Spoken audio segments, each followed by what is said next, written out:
Okay, please tell me your name, your organization, and your sort of role here at the summit. My name is Annie Zonneveld. I'm the founder and president of Muslims for Progressive Values. I'm here to represent our organization at the conference. And tell me what Muslims for Progressive Values advocates for. We use the language of Islam to advocate and affirm human rights, women's rights, obviously, and that's why it's very relevant for us to be here. We work with faith leaders, religious scholars of Islam in affirming and in supporting women's and girls' rights. And is your work primarily in the United States, or do you work globally as well?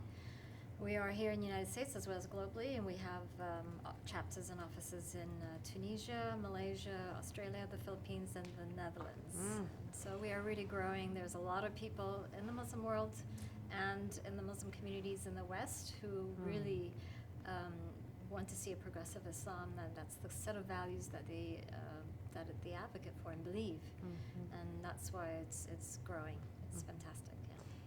Can you explain from your point of view the connection between FGM and Muslim communities?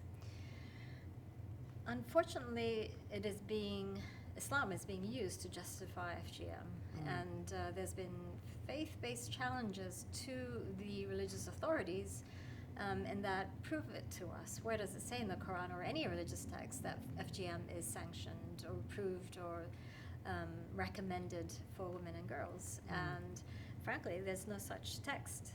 And this is really a cultural practice, regardless of what religion you are. And that has become really rampant, and it's the abuse of religion for misogynistic cultural practices. And so what we have now is the spread of FGM, of different types of FGMs, not just in the continent of Africa, but also in Southeast Asia and in Malaysia, Indonesia. And I'm originally from Malaysia. That's the country of my birth. And that is also starting to become more rampant. And it really just has to do with this mindset of that we have to control the woman's body. It started out with, covering your hair, covering your skin, censoring your voice. You cannot sing because your voice is sexual, and it's a turn on to the men.